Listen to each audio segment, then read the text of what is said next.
Jauh di dasar Laut Jawa, terpendam sebuah kisah. Bukan cuma soal pertempuran besar atau kekalahan yang telak, tapi juga sebuah misteri yang gila banget baru kebongkar di zaman kita sekarang. Halo semuanya, balik lagi dan selamat datang di channel Yahanedi. Dan seperti biasa, ingat ya, belajar sejarah itu asik loh. Hari ini nih kita bakal nyelam, beneran nyelam, ke salah satu episode paling dramatis dari Perang Dunia Kedua, yang kejadiannya tuh di perairan kita sendiri. Oke, kita nggak usah lama-lama. Langsung aja kita bongkar sebuah misteri yang bikin pusing para sejarawan dan bahkan pemerintah di seluruh dunia. Dengerin ini baik-baik. Kementerian Pertahanan Belanda sampai bilang gini, penodaan makam perang adalah pelanggaran serius. Jadi ini bukan cuma soal besi tua guys, ini soal kuburan suci para pahlawan. Nah, ini dia pertanyaan besarnya. Gimana ceritanya coba? Makam pahlawan Perang Dunia II yang harusnya ada di dasar laut kok bisa lenyap, hilang gitu aja tanpa jejak sama sekali. Aneh banget kan? Oke, buat ngejawab itu semua, kita perlu mesin waktu. Yuk kita mundur jauh ke tanggal 27 Februari 1942. Ini adalah hari di mana salah satu pertempuran laut paling krusial di Pasifik pecah.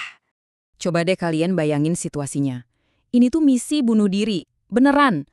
Ada sebuah armada gabungan sekutu yang dibentuknya aja serba buru-buru. Mereka nekat berlayar cuma buat satu tujuan, menghadang invasi besar-besaran Jepang ke Jawa, apapun risikonya. Tapi, ada tapinya nih, armada ini tuh kayak resep bencana. Isinya kapal dari 4 negara beda, bayangin aja komunikasinya gimana. Pakai bahasa apa coba? Mereka nggak pernah latihan bareng, strateginya juga beda-beda. Wah, ini sih udah jelas bakal kacau balau. Nah, kenalan dulu deh sama beberapa tokoh utamanya. Ada kapal penjelajah berat USS Houston sama kapal penjelajah ringan dari Belanda, HNLMS De Ruyter. Dan yang mimpin armada gado-gado ini adalah seorang laksamana muda dari Belanda, namanya Karel Doorman. Kalau kita lihat di atas kertas, kekuatan armada sekutu, atau biasa disebut ABDA, singkatan dari American British Dutch Australian Command, kayaknya imbang-imbang aja kan? Eits, jangan salah, Jepang itu punya kapal perusak lebih banyak. Dan yang paling penting, mereka itu satu tim yang solid, kompak, dan pengalamannya udah bejibun. Dan pertempuran pun nggak bisa dihindari lagi. Inilah pertarungan yang bakal ngentuhin nasib Hindia Belanda waktu itu. Oke, coba lihat peta ini. Nah, disinilah lokasinya. Di perairan dekat Pulau Bawean. Di sini takdir armada sekutu disegel. Rencananya sih mau mencegah konvoi Jepang, malah mereka yang kena sergap duluan. Pertempurannya bener-bener brutal dan kacau banget. Cuma dalam hitungan jam, kapal sekutu satu persatu lumpuh terus tenggelam. Udah kelihatan banget deh kekalahan telak ada di depan mata mereka. Malam pun tiba. Dan saat itulah, babak paling akhir dan paling tragis dari pertempuran ini dimulai. Di tengah gelapnya malam, kapal-kapal Jepang ngeluarin senjata andalan mereka, torpedo long lens. Torpedo ini terkenal banget akurat dan daya ledaknya luar biasa. Armada sekutu yang udah compang-camping jadi sasaran empuk. Serangan terakhirnya cepet banget dan tanpa ampun. HNLMS Java kena torpedo, meledak hebat. Nggak lama, cuma beberapa menit kemudian, giliran HNLMS De Ruyter, kapal komandonya, yang kena. Dan sang laksamana, Karel Doorman, memilih buat gugur bersama kapalnya, mengikuti tradisi kuno Angkatan Laut. Kekalahan itu sendiri udah jadi tragedi besar.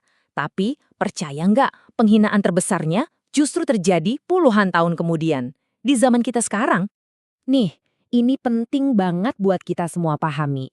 Bangkai kapal ini tuh bukan cuma besi rongsokan di dasar laut. Statusnya itu makam perang, tempat peristirahatan terakhir buat ribuan pelaut. Dan harusnya dilindungin sama hukum internasional sebagai tempat yang suci.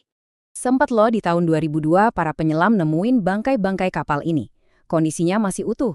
Selama puluhan tahun mereka jadi monumen bisu yang damai di dasar laut.